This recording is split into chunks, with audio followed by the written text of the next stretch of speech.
Hello friends, back to Bhavani life style. அனைவரும் எப்படி இருக்கீங்க? நல்லா இருக்கேன். நான் மார்க்கெட் போயிட்டு வந்தேன். இன்னும் நான் வாங்கிட்டு வந்து கொஞ்சம் பார்க்கலாம் வாங்க. இன்றைக்கி எனக்கு பிடிச்சதும் குறைஞ்ச விலையில் கிடச்சிருக்கு. எங்கள் வீட்டுக்காருக்கு பிடிச்ச 2 ஐட்டம், ரெண்டுமே குறைஞ்ச விலையில் கிடச்சிருக்கு. எங்கள் ஏரியா பக்கத்துலேயும் எண்ணெயிலேருந்து இவ்வளோ குறைஞ்ச இலை கிடச்சிது. எனக்கே ஆச்சரியமாக இருக்குது. வாங்க பார்க்கலாம். என்னென்னு மெயின் சாமிக்கு பிடிச்ச ஒன்று குறைஞ்ச விலையில் கிடச்சிருக்கு. அது என்னன்னு கெஸ் பண்ணுங்கள். இப்போ நீங்கள் என்ன சொல்லுங்கள்? மொதல் சாமிக்கு பிடிச்ச பொருள் காட்டட்டா, எனக்கு பிடிச்சது காட்டட்டா, எங்கள் வீட்டுக்காருக்கு பிடிச்சது காட்டட்டா? சொல்லுங்களேன். டென் மொதல் சாமிக்கு பிடிச்ச பத்தி ஒரு பாக்கெட் 10 ரூபா தான். 2 பாக்கெட் வாங்கிட்டேன். நீங்கள் நினைக்கலாம் இதில் என்ன பெரிய விலை குறைச்சல, சும்மா அவங்கள்ட்ட விளாண்ட. இது ஒரு பாக்கெட் 10 ரூபா, 2 வாங்கிட்டு உங்களுக்கு பொருத்தி காமிச்சாங்க. நல்லா மனமாக இருந்தது. பத்தி தீர்ந்து நம்ம வீட்டில் ரொம்ப நாள் ஆகிட்டு. பின்ன மெயினாக எங்கள் வீட்டுக்கார் விரும்பி சாப்பிட்றது வேர்க்கடலை. எனக்கு அரை கிலோவே எனக்கு வந்து 30 ரூபா கிடச்சிட்டு, கிலோ 60 ரூபா. 1 கிலோ வாங்கினா 50 ரூபா. 1 கிலோ வேண்டாம், அவருக்கு மட்டும்தான் சொல்லி அரை கிலோ 30 ரூபா.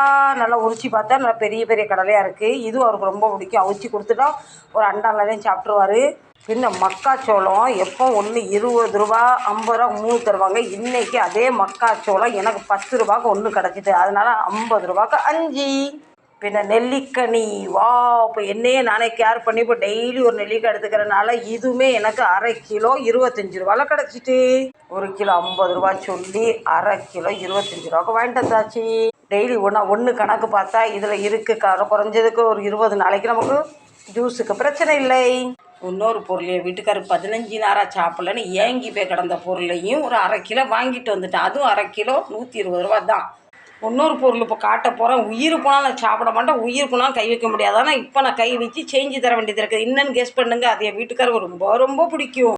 இந்த பொருளை பண்ணுற அன்னைக்கு வாயை மூடிக்கிட்டு அமைதியாக சாப்பிடுவார். அன்றைக்கி என் மேலே அவருக்கு நிறைய லவ் வரும், அன்பாக பேசுவார். அந்த பொருள் தான் வாங்கிட்டு வந்திருக்கேன். கொக்கரக்கோ கோழி சிக்கன். இப்போ நான் ஊருக்கு போனனால அவருக்கு செஞ்சு கொடுக்காதனால நாக்கு செத்து போச்சுன்னு அரை கிலோ வாங்கியாச்சு. இப்போ மொதல் வேர்க்கடலையில் வேக வச்சிடலாம். நல்லா உப்பு மட்டும் போடுறேன். மஞ்சத்தூள் போட்டால் எங்கள் வீட்டுக்காரருக்கு பிடிக்காது. வேர்க்கடலை தான் தடவை இங்கே வேக வைக்கிறதுக்கு மேலே வேக வச்சது கிடையாதுண்ணா.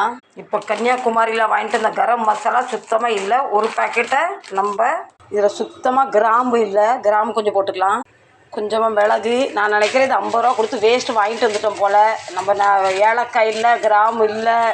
இந்த இலையும் இந்த கல்பாசி மட்டும்தான் நிறைய இருக்குது. நிறையா கசகசம் பெருசோப்பு போட்டு தான் எனக்கு திருப்பி தட்டுப்படுது. வாங்க கரம் மசாலா அரைச்சி மனம் வருதான்னு பார்க்கலாம்.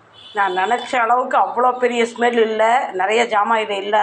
சரி, ஓகே, ஒன்றும் பிரச்சனை இல்லை. இப்போ நம்ம சிக்கன் வறுவலும் ரெடி.